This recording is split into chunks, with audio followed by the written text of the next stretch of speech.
Today's video is all about trying to score as fast as possible in basketball.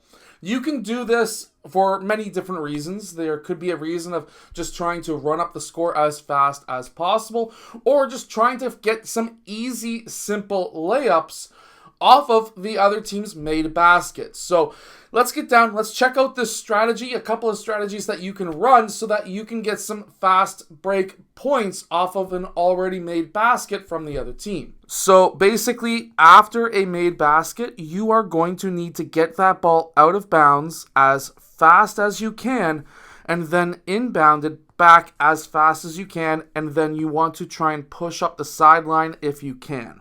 So for example, let's say player 5 got the made basket because usually centers are underneath the rim anyways. Player 1, who may be on the sideline, needs to sprint out of bounds. We pass the ball out of bounds, and then whoever is closest to the corners, they get to those sidelines as fast as possible.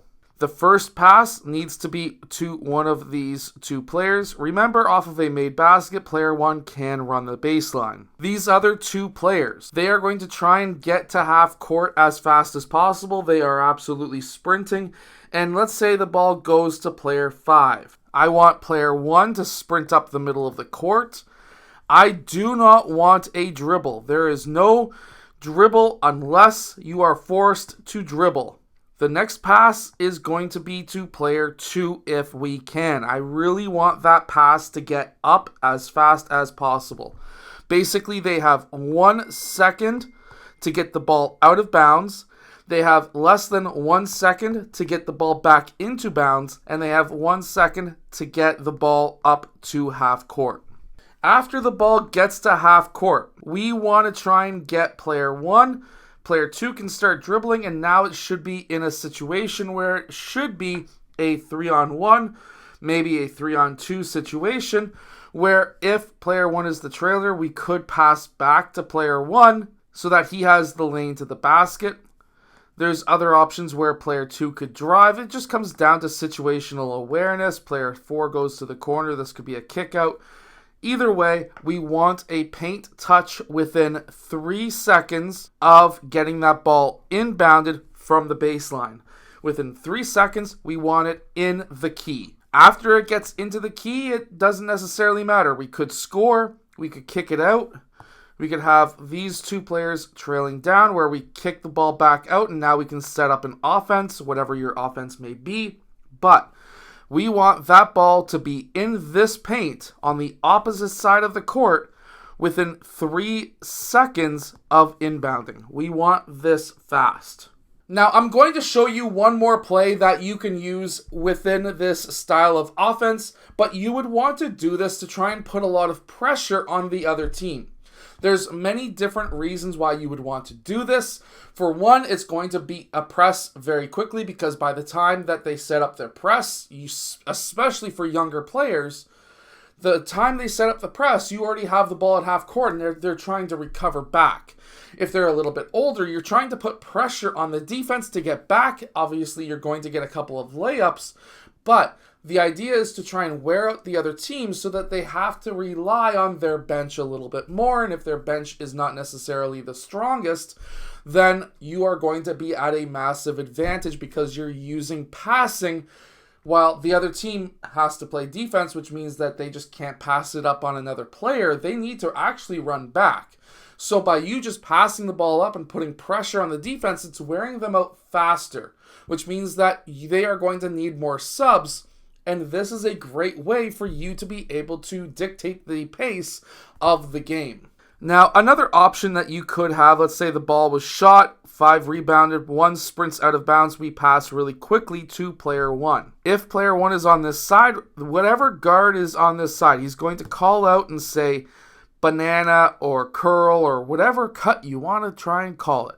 At this time, we would want the guard on the opposite side, so player 3 in this case, and everyone else to sprint down court. We're going to have a guy going down middle. We're going to have a guy at sideline. We're going to have another guy at sideline. Player 3 is going to do a banana cut or a curl cut across the key. This is the one I specifically use myself. As soon as he gets that pass, if the pass is open to go to player 2, I want a nice hard pass to player 2.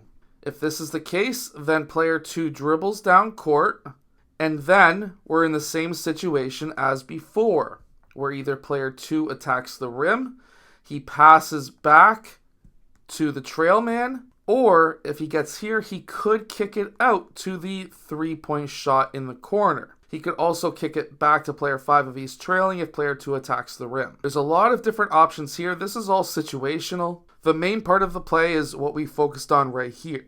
If we go back just a little bit, and player 3 has that ball, let's say this pass is not there. It's being denied. I want player 5 to continue down court. This is going to be 1 to 2 dribbles max. I do not want any more than 1 to 2 dribbles. Player 2 is going to continue down the sideline. And now I want player 3 to push up the sideline himself, 1 to 2 dribbles. And I want player 4 to show to the middle of the court. Because what I want to see now, obviously player 1 is going to be going up the middle, is player 3, I want him to pass to player 4. Obviously, this could be a touchdown pass right here. That could be an option, but it's very rare. We could push up the sideline here. This is an option as well. I would say this would be our first option. This would be our second option. If the pass goes to player 4, we can set up our offense, potentially with player 1 sprinting up this opposite side.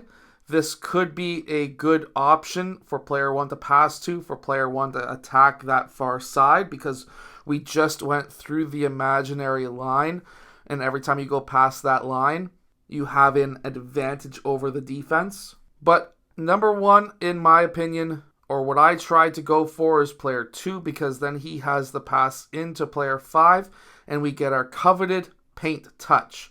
Again, same strategy as before. We want a paint touch within 3 seconds of inbounding that ball. If we can get a paint touch within 3 seconds, we as a team are doing extremely well, because we put pressure on the defense, which is key for us to win the game. If you're a new coach, or you're just a coach looking to improve your own skills, make sure to go check out the complete guide to coaching youth basketball that is down in the description below, so that you can see all of the tactics and, of course, issues that some coaches can have that you don't necessarily have to have yourself. Anyways, hit that like button and subscribe, and I will see you guys again in my next video.